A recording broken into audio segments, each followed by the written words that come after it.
pembelajaran kita pada hari ini kepada ketua kelas agar dapat membacakan doa kepada Baby sebagai ketua kelas. Silakan pimpin doa.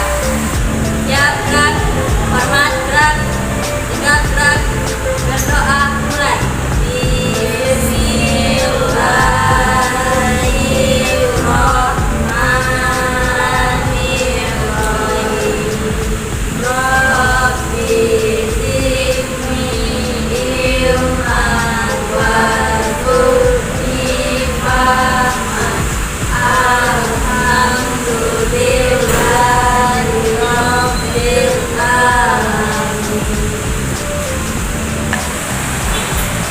Baiklah anak-anak, pada pertemuan kita kali ini pembelajaran sosiologi, kita akan membahas tentang gejala sosial.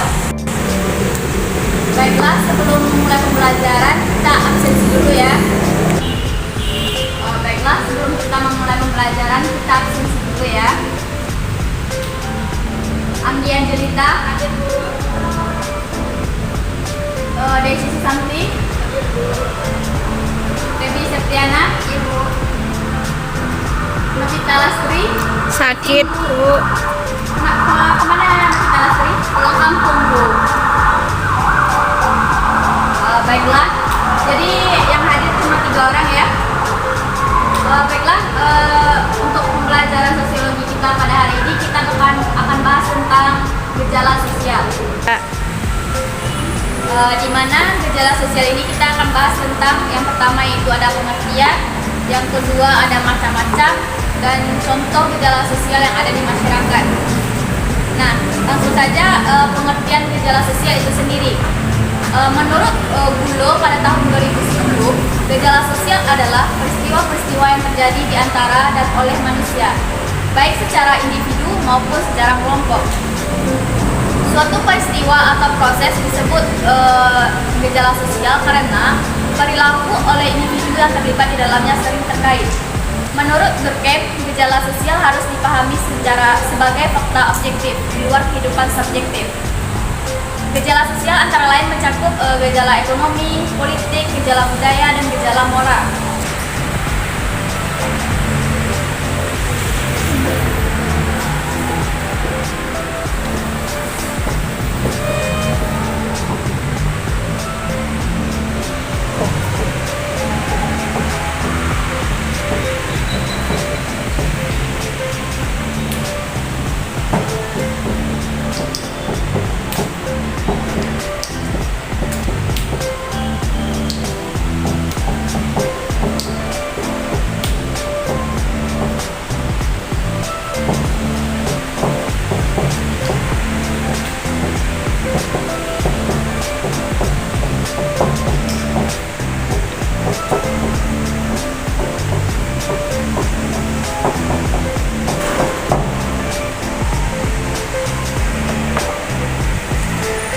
Baiklah, yang selanjutnya tadi kita udah bahas tentang pengertian, selanjutnya macam-macam gejala sosial. Yang pertama selanjutnya kita akan bahas tentang macam-macam gejala sosial. Yang pertama, gejala sosial dari aspek ekonomi, di mana gejala sosial ini dapat terlihat ketika banyak orang tak mampu memenuhi berbagai kebutuhan hidupnya. Di mana gejala sosial ini dapat terlihat ketika banyak orang tak mampu memenuhi kebutuhan hidupnya. Gejala sosial ini di aspek ekonomi dapat berupa kemiskinan, pengangguran, dan juga masalah kependudukan lainnya. Yang kedua, gejala sosial di aspek budaya. Masyarakat Indonesia mempunyai budaya yang beragam. Keanekaragaman budaya masyarakat ini mungkin pula dapat memicu kemunculan gejala sosial. Baru mau. Misalnya peniruan budaya asing yang negatif dan masalah penanggalan remaja. Nah, yang ketiga, gejala sosial di aspek lingkungan alam. Karakteristik gejala sosial di lingkungan aspek alam ini seringkali menyangkut kondisi kesehatan para warga, di mana gejala sosial itu misalnya pencemaran lingkungan. Dan yang terakhir, gejala sosial di aspek psikologis. Perilaku setiap individu dalam kehidupan sehari-hari dipengaruhi oleh kondisi psikologisnya. Maka itu, problem kejiwaan pun dapat memicu gejala sosial. Contohnya, masalah KDRT, bunuh diri, dan lain sebagainya. Dari penjelasan ibu tadi, apakah dari anak-anak ibu ada yang mengetahui tentang gejala sosial? Ada Bu. Ya, silakan Feby. Dari penjelasan Ibu tadi, jadi pengertian gejala sosial itu adalah masalah sosial yang dapat mempengaruhi dan juga dipengaruhi oleh perilaku manusia dalam kehidupan bermasyarakat. Selain itu, gejala sosial juga bisa dimaknai sebagai fenomena sosial. Demikian mengikuti isi buku sosiologi sebagai ilmu pengetahuan. Dengan demikian, beragam gejala sosial dapat menjadi fenomena yang menunjukkan bahwa ada masalah sosial yang sedang terjadi di masyarakat. Ia disebut dengan fenomena sosial. Sebab wujud sebagai gejala dalam kehidupan masyarakat yang dapat diamati. Dalam rumusan definisi lain, gejala sosial pun dapat diartikan sebagai peristiwa yang sering terjadi di berbagai lapisan masyarakat tradisional maupun modern. Itu saja Bu. Ya, benar sekali Feby. Nah, kita masuk ke yang selanjutnya, itu contoh gejala sosial di masyarakat. Nah, beberapa contoh gejala sosial di masyarakat ini ada yang bersifat positif, yang berdampak positif dan juga dampaknya yang negatif.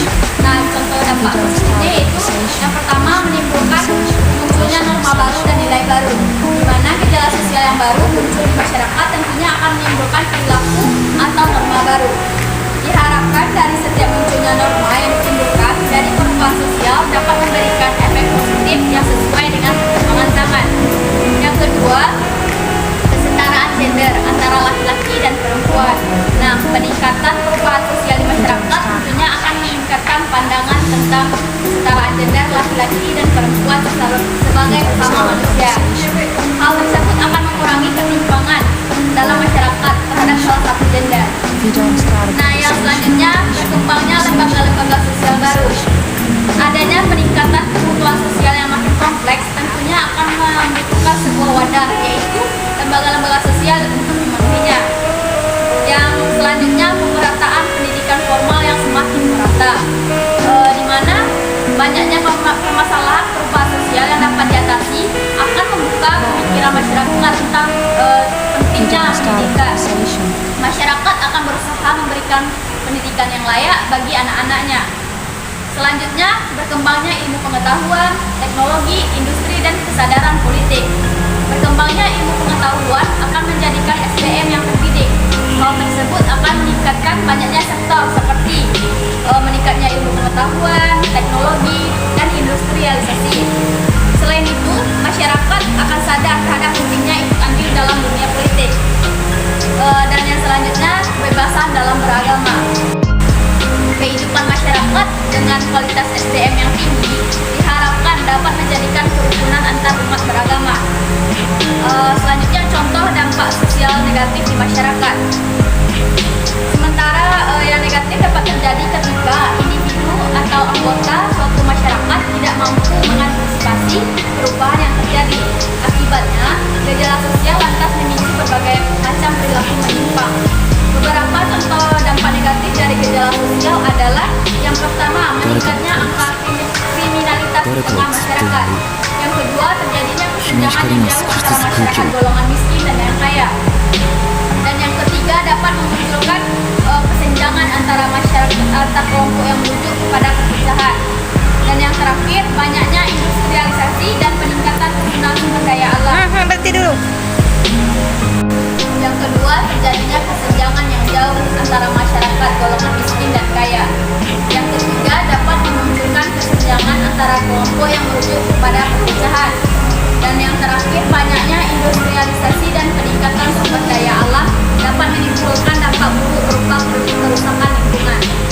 Nah, setelah adanya dampak positif dan dampak negatif dari gejala sosial ini di masyarakat, nah bagaimana cara kita mengatasi dampak dari gejala sosial tersebut? Merujuk pada penjelasan dalam buku sosiologi, dampak gejala sosial bisa diatasi jika ada kerjasama dari semua lapisan masyarakat, baik individu maupun kelompok. Norma dalam masyarakat dapat menjadikan salah satu pengendali dampak gejala sosial. Jadi, dampak negatif masih bisa diantisipasi jika terciptanya mekanisme pengendalian sosial. Adapun pengendalian sosial adalah proses yang dijalankan oleh individu maupun kelompok dengan tujuan mengendalikan perilaku orang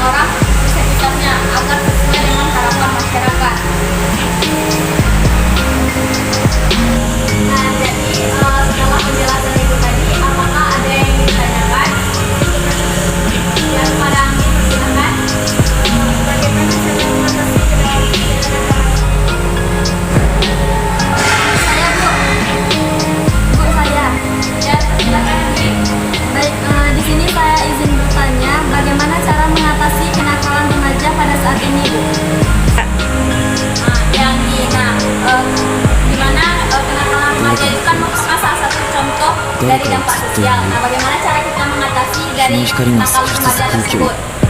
Yaitu cara kita mengatasinya dengan dapat dilakukan dengan menanamkan kesadaran tanggung jawab sosial, di mana hukum untuk anak dan ketaatan dalam beragama. Selain itu, perlunya dilakukan pendekatan secara pribadi terhadap anak dengan memberikan rasa cinta kasih. Nah, kebanyakan kan di luar sana kenakalan remaja itu dipicu oleh berbagai macam faktor. Salah satunya saja anak yang broken home. Nah, jika anak broken home itu disebabkan kenakalan remajanya karena kurangnya kasih sayang yang ada di dalam rumahnya, atau kasih sayang yang belum tercukupi dipenuhi oleh putranya. Apakah Andi Angelika sudah paham? Baiklah Bu, saya sudah dapat memahami. Jadi saya dapat menyimpulkan bahwa mengatasi kenakalan remaja dapat dilakukan dengan menanamkan rasa kesadaran dan tanggung jawab sosial, hukum untuk anak, dan ketaatan beragama. Sekian, terima kasih. Nah, benar sekali Andi. Nah, jadi kenakalan remaja itu dapat dilakukan dengan menanamkan kesadaran, tanggung jawab, dan hukum untuk anak, dan juga ketaatan dalam beragama. Nah, selanjutnya, apakah anak-anak ibu ada yang ingin ditanyakan lagi? Belum. Ya, dipersilahkan. Bagaimana cara mengatasi kesenjangan sosial? Oke, baik. Jadi yang ingin ditanyakan yaitu mengatasi kesenjangan sosial.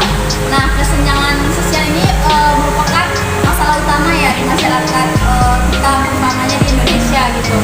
Nah, kesenjangan sosial ini terjadi di berbagai bidang, mulai dari kehidupan sosial sehari-hari hingga ekonomi dan keadilan hukum. Cara kita mengatasi kesenjangan sosial itu dapat dilakukan dengan peningkatan Mengatasi kesenjangan sosial dapat dilakukan dengan meningkatkan infrastruktur di desa, terlebih di daerah yang tertinggal. Nah, pelayanan pendidikan dan kesehatan yang memadai untuk masyarakat serta bantuan modal dari pemerintah untuk warga miskin. Baiklah, apakah Desi Susanti sudah paham?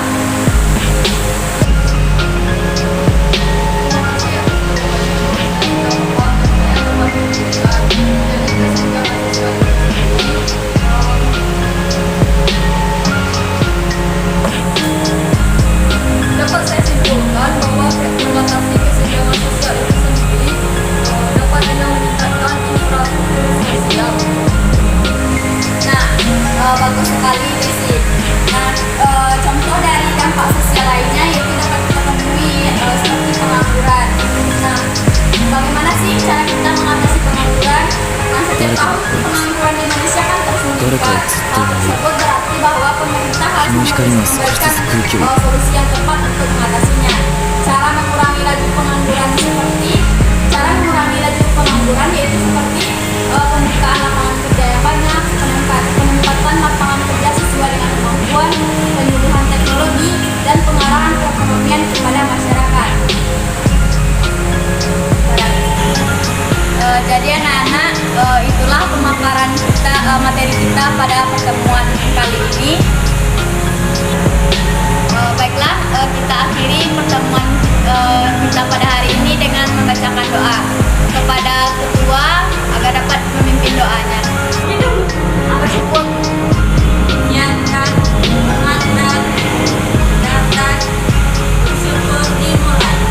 Alhamdulillah.